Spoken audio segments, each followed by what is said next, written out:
Vande Mataram. E commerce classes में आप लोगों का स्वागत है। आज हम लोग पढ़ेंगे वैल्यूएशन ऑफ शेयर्स। तो ये वैल्यूएशन ऑफ शेयर्स का पार्ट 1 है, जिसमें हम लोग डिफरेंट वैल्यूज ऑफ शेयर्स के बारे में जानेंगे। सबसे पहला आता है face value, par value, book value, market value, cost value, capitalised value, intrinsic value and fair value. इस तरीके से डिफरेंट टाइप्स ऑफ वैल्यूज हैं या रेट हैं शेयर्स के, तो इनको जानना जरूरी है। तो आते हैं वन बाय वन। सबसे पहले नंबर पे आता है फेस वैल्यू।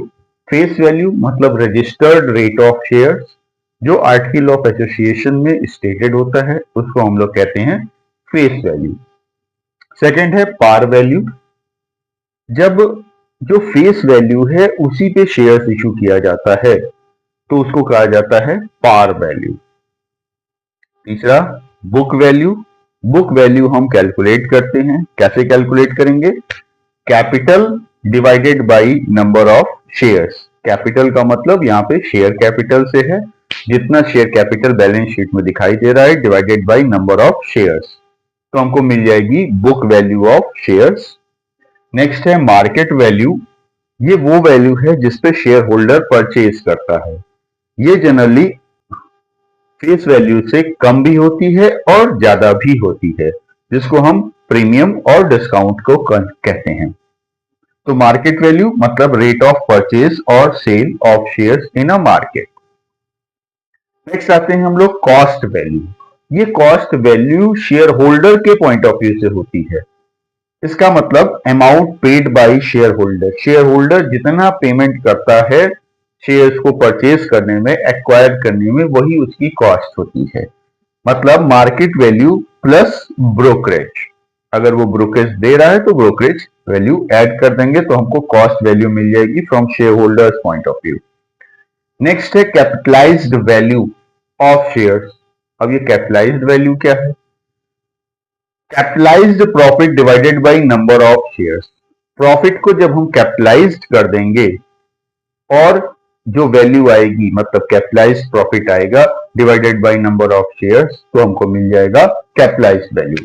कैपिटलाइज्ड प्रॉफिट निकालने के लिए जो भी आपके पास प्रॉफिट है, average profit divided by NRR into 100 जब हम करेंगे तो हमको मिल जाएगा कैपिटलाइज्ड प्रॉफिट या प्रॉफिट का कैपिटलाइजेशन। कैपिटलाइजेशन ऑफ प्रॉफिट निकालने के लिए क्या करेंगे आप? प्रॉफिट अगर केवल 1 साल का है तो लास्ट ईयर का प्रॉफिट ले लेंगे, और अगर 2-3 साल का प्रॉफिट है तो एवरेज प्रॉफिट ले लेंगे। डिवाइडेड बाय NRR मतलब नॉर्मल रेट ऑफ रिटर्न, ये एक्सपेक्टेड रेट ऑफ रिटर्न होती है, मल्टीप्लाइड बाय 100, तो वो कैपिटलाइज्ड प्रॉफिट आ जाएगा। उस प्रॉफिट को जब हम नंबर ऑफ शेयर से डिवाइड करेंगे तो हमको कैपिटलाइज्ड वैल्यू ऑफ शेयर मिल जाएगी।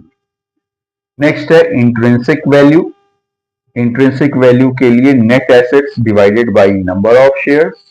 नेट एसेट्स या इंट्रिंसिक वैल्यू, फर्म की इंट्रिंसिक वैल्यू निकालने के लिए क्या करेंगे? Total assets at realisable value, मतलब बैलेंस शीट में जो एसेट्स दी हुई हैं उनकी मार्केट वैल्यू या रियलाइजेबल वैल्यू जो भी है, कम या ज्यादा, बुक वैल्यू के कंपैरिजन में कम है या ज्यादा, जो भी है वो रियलाइजेबल वैल्यू ले लेंगे।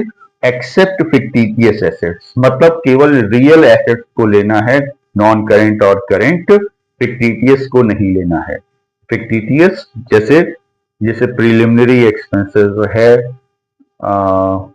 लॉस है, और इशू एक्सपेंसेस हैं, शेयर्स, डिवेंचर्स, बॉन्ड्स वो इशू करने पे या डिस्काउंट दिया जा रहा है, तो वो सब फिक्टिशियस एसेट्स में आएंगे, उनको आपको नहीं लेना है। माइनस क्या करना है आपको? Outside liabilities. कैपिटल और मतलब ओनर्स फंड को छोड़ दीजिए आप, कैपिटल और रिजर्व को, तो जितनी भी लाइबिलिटीज हैं वो सब नॉन करेंट आउटसाइड लाइबिलिटीज हैं, नॉन करेंट एंड करेंट, वो सब माइनस कर देंगे, तो हमको मिल जाएगा net assets divided by number of shares, तो आपको क्या मिल जाएगा? Intrinsic value of shares. और लास्ट आते हैं हम लोग फेयर वैल्यू, जिसको एवरेज प्राइस कहा जाता है, फेयर वैल्यू मतलब किसी भी दो वैल्यू के एवरेज प्राइस को हम फेयर वैल्यू कहते हैं। लेकिन यहाँ पे जनरली जो एवरेज लिया जाता है वो किसका लिया जाता है, वो मार्केट वैल्यू और इंट्रिंसिक वैल्यू के एवरेज प्राइस को लिया जाता है। ये जो मार्केट वैल्यू है इसको हम नॉर्मली दो तरीके से कैलकुलेट करते हैं, एक डिविडेंड के बेसिस पे और एक एक्सपेक्टेड अर्निंग के बेसिस पे। तो वो हम लोग नेक्स्ट क्लास में पढ़ेंगे, जिसमें हम लोग मेथड्स ऑफ वैल्यूएशन पढ़ेंगे।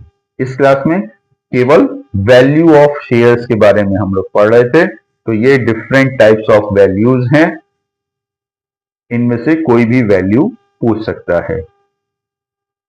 तो आज के लिए इतना ही, धन्यवाद।